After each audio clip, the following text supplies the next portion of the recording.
Salut Brut. Alors aujourd'hui, vidéo sur le livre Les mensonges du fitness.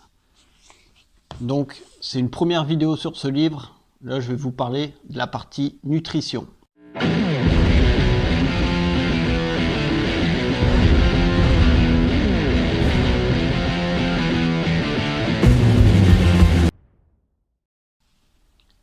Alors ce livre il est à peine sorti qu'il y a déjà son lot de drama. Donc dedans, Tristan et Will, les deux auteurs, nous disent certaines choses sur la nutrition, sur les glucides entre autres. On a Julien Vénesson qui a fait une vidéo en podcast avec Jean-Onche, Juanito et un quatrième intervenant dont j'ai oublié le nom, c'est un nutritionniste. De toute façon, je vous mets le lien de cette vidéo dans le descriptif. Donc, où ils vont un peu à l'encontre de ce qu'on nous dit dans ce livre. Alors, avant de parler des sujets critiques, je vais vous présenter vite fait le livre. Donc, c'est un monstre, il fait quasiment 500 pages. Alors, les choses que j'aime bien dedans, c'est la façon qu'il écrit. Donc, vous voyez, à chaque fois, on nous parle de mythes. Après, c'est suivi d'un texte explicatif, en fait, qui nous dit pourquoi ce mythe est faux.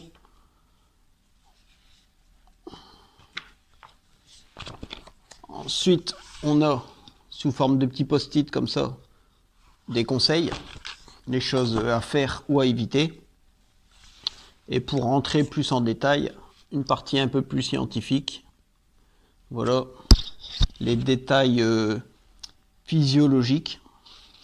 Fin de chaque mythe, on a des intervenants extérieurs. Voilà. Alors par contre, les intervenants extérieurs, moi, ça m'a fait un peu sourire.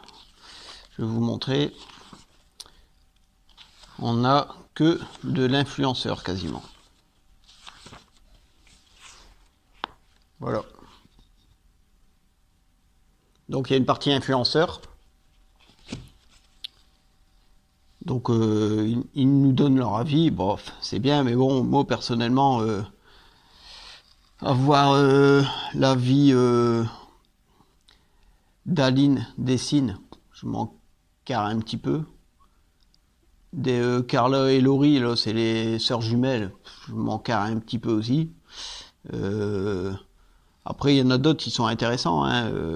On a Nevin, Antoine Fonbonne, ça m'intéresse plus ou moins. Nassine, on a Bodytime. Alors, dans les experts, ça m'a fait rire. On a Geek and Fit. Après, on a Didier Reich, ça c'est bien. Christophe Bonnefond, c'est intéressant aussi. Jordan Béjoli, j'apprécie aussi. Donc voilà, faut vraiment faire le tri. Il y a certaines personnes, en fait, il y a des commentaires de fin, ça ressemble à rien. Sinon, le livre, ouais, c'est vraiment bien fait, ça se lit tout seul. Ce que je peux regretter, c'est les petites parties. On a des textes très intéressants, assez poussés, puis d'un coup on nous met des hashtags, ouais, c'est pour faire style Jones sûrement. Donc hop, je vous en donnais un exemple. Là on a hashtag buy le pump. On a aussi pas mal d'anglicismes. Donc ça, c'est un peu la marque de fabrique de Tristan. Mais du coup je trouve que ça nuit un peu au sérieux de l'ouvrage, quoi. Alors sinon, pour venir maintenant au contenu, donc en nutrition. Donc sur la partie nutrition, en fait, on va traiter plusieurs sujets, donc sous forme de mythes, c'est le principe de ce livre. Donc le sucre fait grossir, le sucre rend accro, le fructose fait grossir, la protéine c'est dangereux, les antinutriments, et trucs comme ça. Alors il y a des parties je suis tout à fait d'accord. Ce qui est protéines, antinutriments, beaucoup d'autres choses sur la viande, le fait que la viande rouge n'est pas forcément néfaste. Donc tout ça, je suis plutôt d'accord. Les points de divergence un peu que j'ai, c'est qu'ils vont conseiller une consommation assez basse de lipides, pardon. Donc ils disent que comme 1 gramme de lipides, c'est 9 kilocalories, tandis que 1 gramme de glucides, c'est que 4 kilocalories. C'est plus intéressant de prendre des glucides parce que on aura plus de volume pour moins de calories. Alors là, je suis pas d'accord personnellement parce que j'ai pu tester sur moi-même. En ce moment, je vais pas vous mentir, je teste même une diète cétogène, donc qui va carrément à l'encontre. Je consomme de la protéine, énormément de lipides et très peu de glucides. En ce moment, je suis entre, ça dépend des jours. Les jours où j'ai pas de course à pied, je suis à peu près 50 grammes de glucides. Et les jours où je suis haut en glucides, je dépasse même pas les 100 grammes. Donc vous voyez, et ça se passe très bien. J'ai limite même jamais eu un aussi bon physique qu'actuellement. Je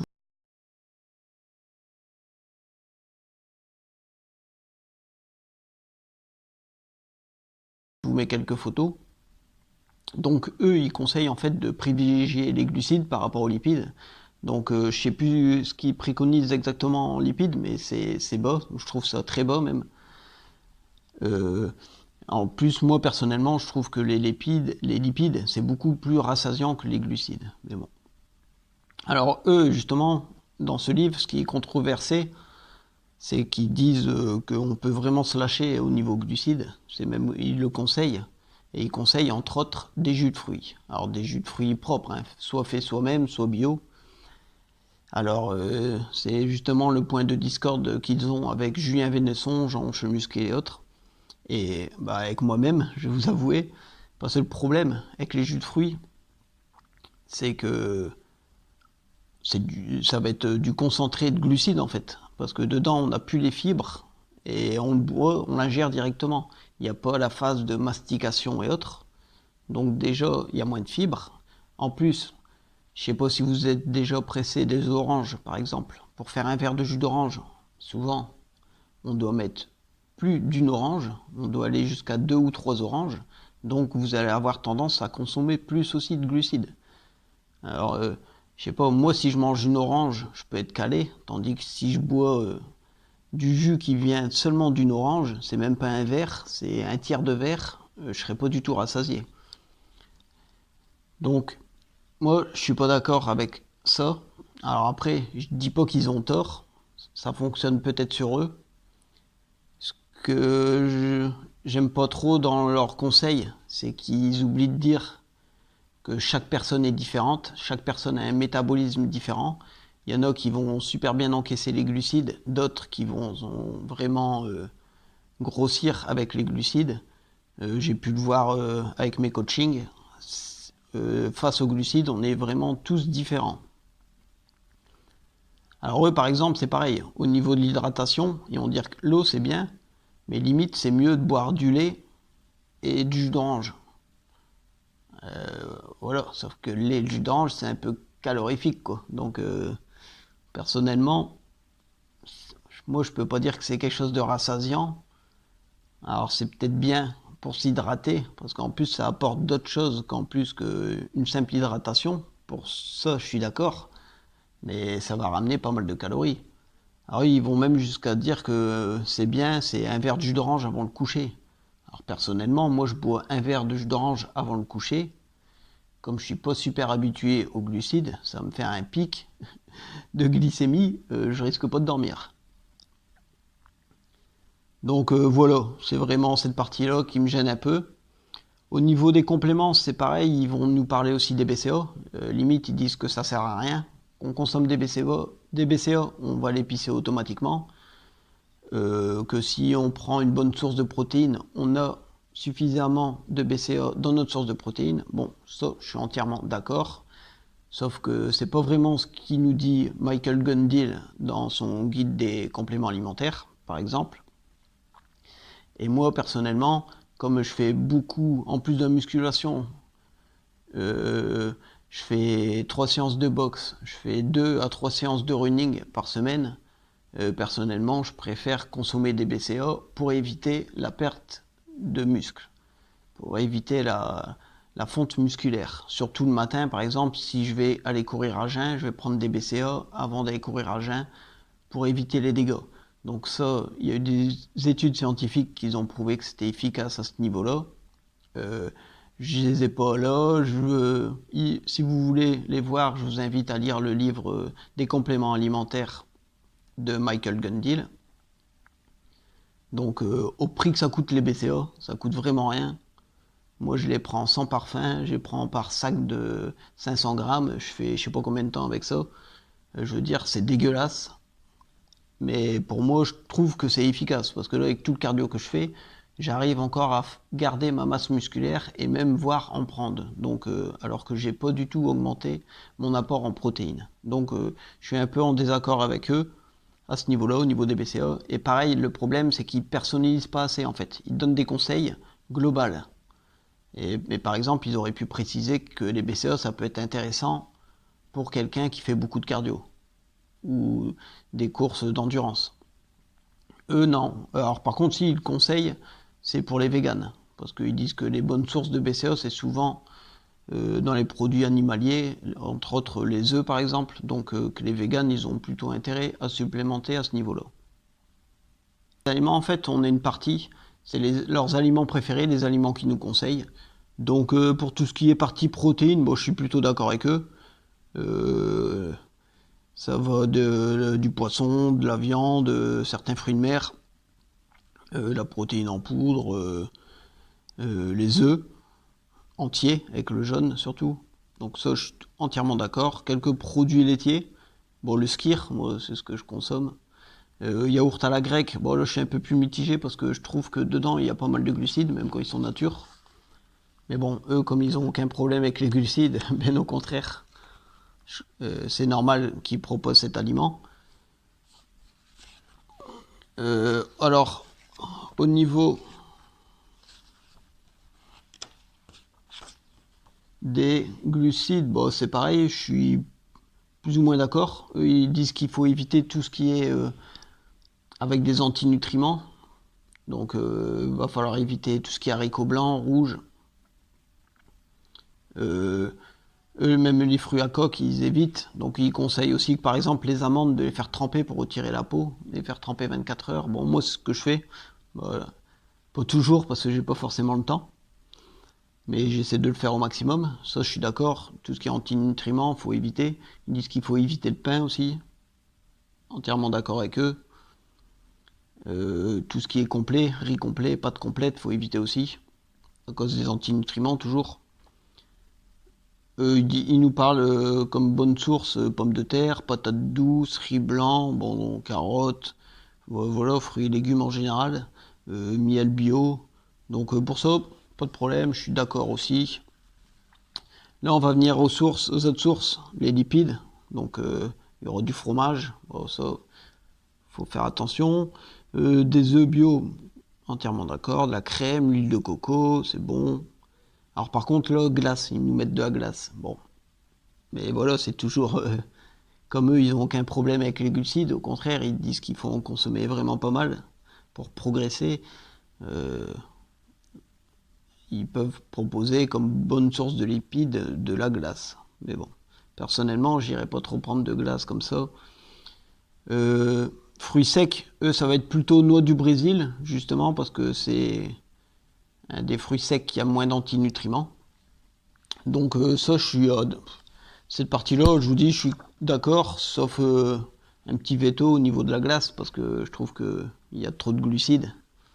Mais bon, après, on peut se faire plaisir une fois de temps en temps, mais de là, en prendre tous les jours. Au niveau des suppléments, alors eux, c'est du basique, ils vont nous conseiller du sel. Bon, alors le sel, c'est pareil, il y a une partie sur le sel. Faut se méfier, le sel, ça dépend de la personne. Les personnes, ils vont faire...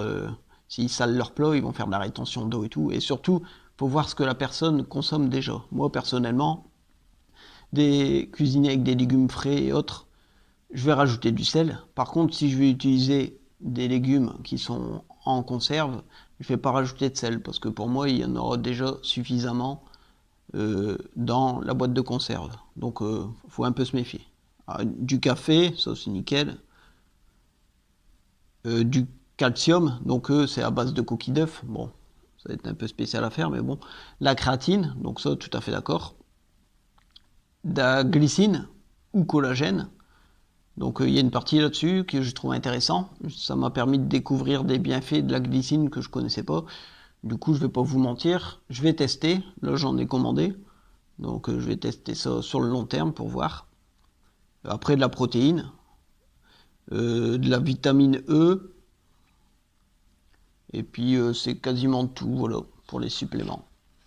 Comme vous voyez, là, on sera déjà presque 15 minutes de vidéo, donc c'est pour ça, comme ce pavé, il fait quand même 500 pages, là, dans cette vidéo-là, je traite que la partie alimentaire, nutrition. C'est la partie où il y a eu plus de controverses, donc voilà. Moi, je vous ai traité de cette partie suite aux controverses, mais aussi c'est du fait que c'est la première partie du livre. Donc la partie suivante, ça sera sur l'activité physique. Et enfin, ça sera sur le mode de vie. Donc si je vois des choses intéressantes ou des choses avec lesquelles je suis pas d'accord sur ces 2 dernières parties, j'en ferai aussi sûrement une vidéo. J'espère que cette vidéo vous aura plu. N'hésitez pas à liker.